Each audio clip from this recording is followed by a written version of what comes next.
अस्सलाम वालेकुम dear student. आज हम क्लास 9th का कोर्स शुरू करते हैं। क्लास 9th में जो यूनिट नंबर 1 है वो मैट्रिसेस एंड डिटर्मिनेंट्स का है। तो ये बच्चों आपके लिए नया कॉन्सेप्ट है क्योंकि आपने इससे पहले इस तरह के क्वेश्चंस नहीं किए। तो ये एक साइंटिस्ट था आर्थ केले, जिसने ये आइडिया दिया और 1958 में उसने ये आइडिया दिया। ये दो आपने याद रखना है, आर्थ केले को, और उसने जिस सन में ये आइडिया दिया ये भी बात का उसमें मल्टीपल चॉइसेस में आ जाता है। तो आर्थ केले यानी केले के नाम से याद रख लें आप, आपको याद हो जाएगा। तो सबसे पहले ये तरीका है रियल नंबर्स को अरेंजमेंट का।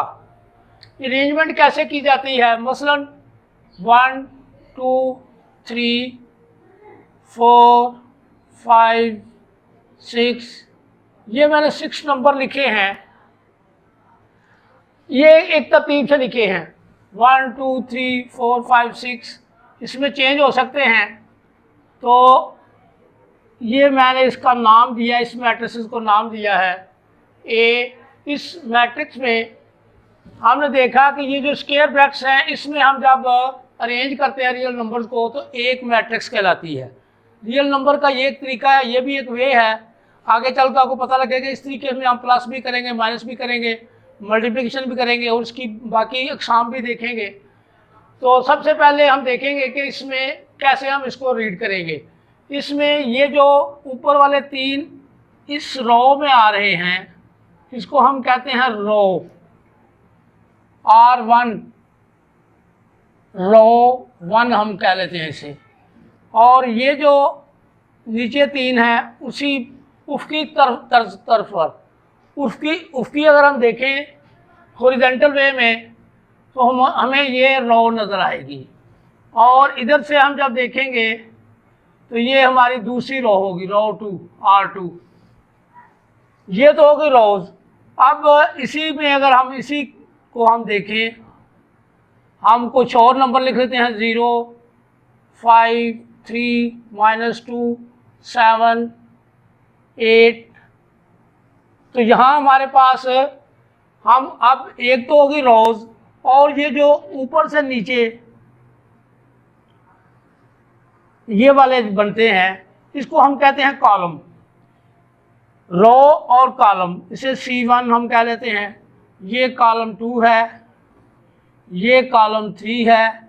यानी ऊपर से नीचे अगर हम लाइन में देखें ऊपर से नीचे तो ये हमारा कॉलम होगा और ये हमारी रो होगी।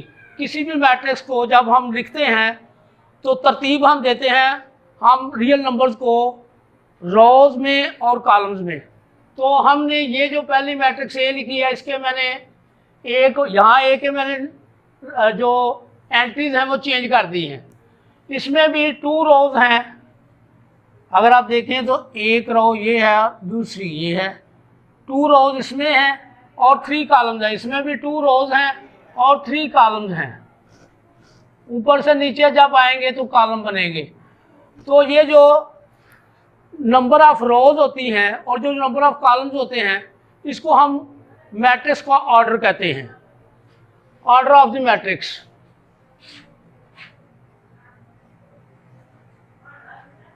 Order of matrix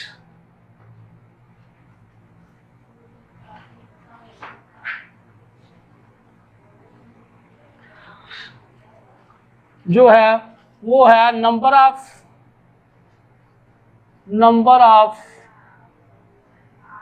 rose by number of columns.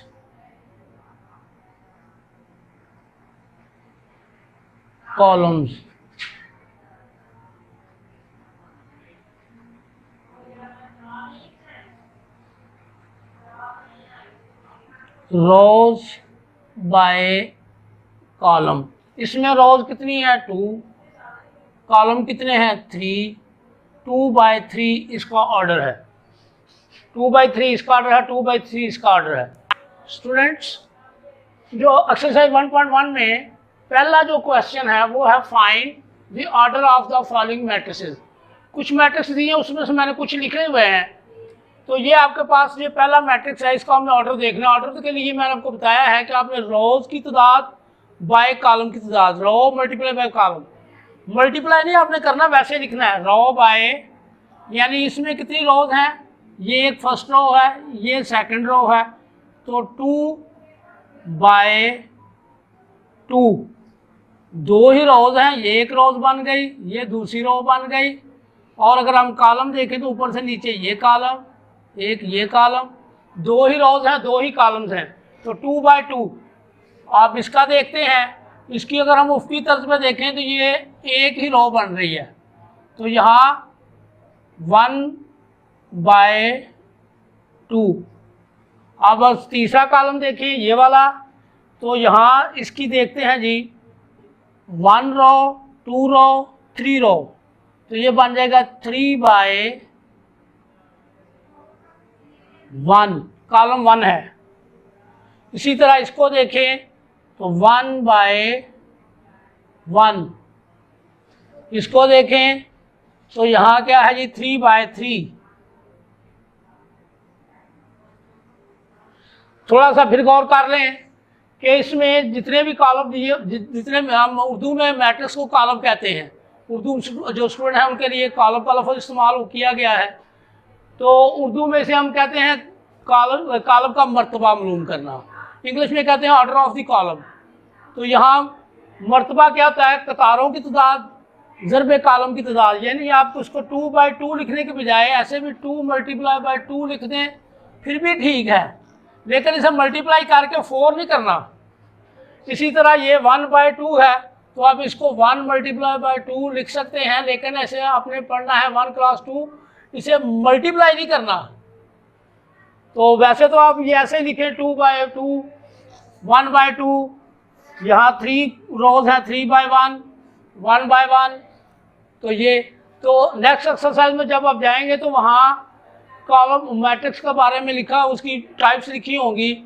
उसमें एक टाइप आएगी स्क्वायर मैट्रिक्स और एक आएगी रेक्टेंगुलर मैट्रिक्स। स्क्वायर मैट्रिक्स में ऑर्डर जो होता है नंबर ऑफ रोज और नंबर ऑफ कॉलम्स बराबर होते हैं, जबकि रेक्टेंगुलर मैट्रिक्स में number of rows is not equal to number of columns. तो इसमें अगर हम देखें तो ये 2/2, 2 रोज हैं, 2 कॉलम्स हैं, इसलिए ये स्क्वायर मैट्रिक्स है। ये जो है ये रेक्टेंगुलर मैट्रिक्स है, क्योंकि इसमें 1 रो है, 2 कॉलम है। ये भी रेक्टेंगुलर 3/1 है, ये भी स्क्वायर मैट्रिक्स है और ये भी स्क्वायर मैट्रिक्स है। अब स्टूडेंट, क्वेश्चन नंबर 2 में which of the following matrix are equal. अब इक्वल मैट्रिक्स के लिए आपके लिए ज़रूरी है कि आपको पता होना चाहिए इक्वल मैट्रिक्स होती कौन सा। इक्वल का मतलब आपको पता है मुसावी, एक जैसी।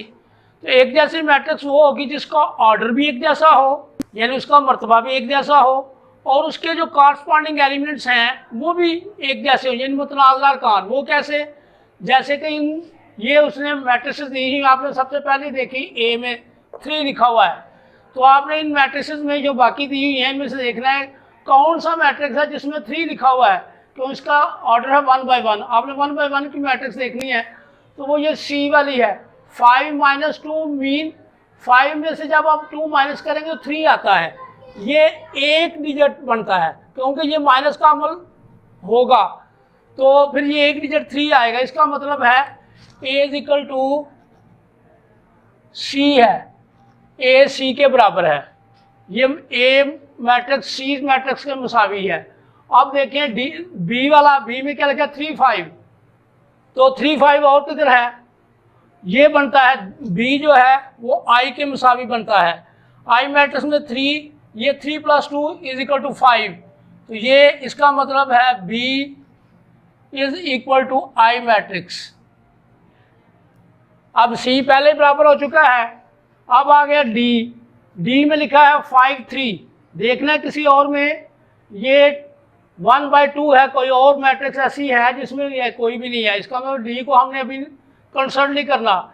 ई देख ले, ई में लिखा है 4062, इसके नीचे ही एच लिखा हुआ है 4062, ये कॉरस्पॉन्डिंग का मतलब है इसका ये पहला एलिमेंट है, इसका भी ये पहला है, इसका ये दूसरा है, यानी रो का दूसरा एलिमेंट है, तो ये इसका भी दूसरा है। इस तरह से देखना है आपने। तो ये ई एच के मुसावी है और जे के भी मुसावी है। 2 + 2 = 4, 2 - 2 = 0, 2 + 4 = 6, 2 + 0 = 2। तो ये भी इसके बराबर है, इसलिए जो ई है वो =h है और =j है। ये तीनों ही आपस में मुसावी कॉलम है, मैट्रिक्सेस हैं। अब जी जो है, जी में लिखा हुआ है 3 - 1, इसका मतलब ये, बल्कि एफ जो का 2 और 6 है तो जी है इसके बराबर। 3 - 1 2, 3 + 3 6, तो इसका मतलब है जी एफ = जी। अब डी है और डी अकेला रह गया है।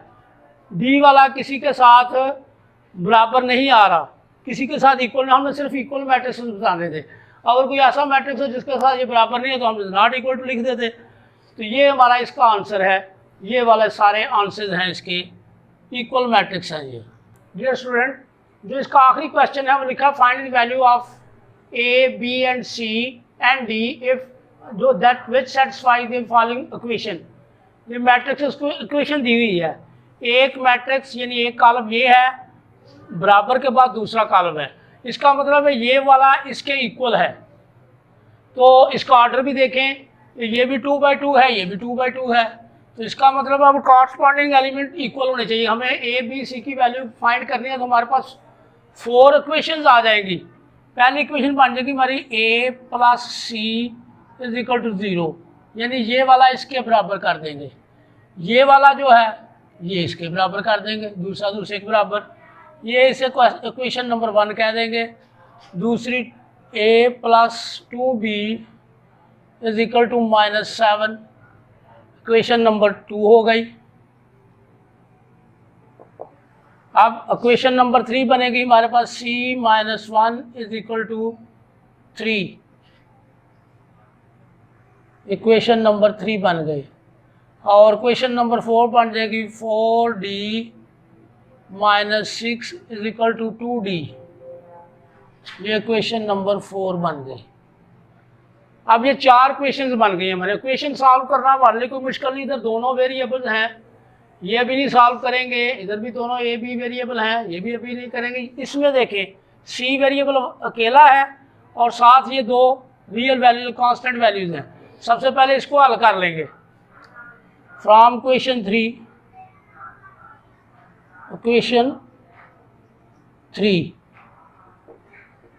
c = ये -1 उधर जाकर +1 हो जाएगा, 3 + 1, तो हमारे पास इक्वेशन बन जाएगी c = 4। c की वैल्यू हमारे पास आ गई। अब यही वैल्यू अगर हम 2 में दर्ज करें हमारे पास a की वैल्यू आ जाएगी। Put value of c in 2, equation number 2 में लिखेंगे c की वैल्यू a + 4 = 0, तो a = -4, यहाँ लिख दें put value of c in equation 1, तो वी गेट a की हमने फाइंड कर ली। अब इक्वेशन नंबर, अगर हम a की वैल्यू इक्वेशन नंबर 2 में फाइंड पुट कर दें तो b की वैल्यू निकल जाएगी। तो हाँ, यहाँ लिख देंगे put equation value of a in equation number 2, या इससे पहले ये हमारी दोनों d इसको हल कर लें। फ्रॉम इक्वेशन नंबर 5 से हम क्या करेंगे, 4d, ये 2d इधर आके -2d हो जाएगा और ये -6 उधर जाके +6 हो जाएगा। इक्वेशन हल करने का तरीका आपको पहले भी आपने छोटी क्लास में सीखा हुआ है। तो 4d - 2d = 2d, 6, ये 2 इससे मल्टीप्लाई और उधर जाकर डिवाइड हो जाएगा, d = 6/2, तो ये 3 आ जाएगा, d = 3, d की वैल्यू भी निकल गई। अब ये फ्रॉम इक्वेशन 4 से हमने d की वैल्यू निकाली है। तो इक्वेशन अब रह गई सिर्फ b की वैल्यू। तो put value of A in equation number 2, put value of A in equation 2। तो इसमें ए की जगह पे -4 2d इज इक्वल टू -7, -4 का जाकर +4 हो जाएगा, 2d is equal to -7 +4, 2d is equal to -3 and d is, ये b है भाई, b, इधर भी b, इधर भी b, इधर भी b और ये भी b ही है। b is equal to -3/2। तो ये 4 वैल्यूज हमारी आ गई। a की वैल्यू -4, c की वैल्यू +4, d की वैल्यू 3 और b की वैल्यू -3/2। ये 4 वैल्यूज हैं। तो ये इसकी एक्सरसाइज नंबर 1.1 थी। वेरी इजी एक्सरसाइज थी। 1.1। अब इसके साथ ही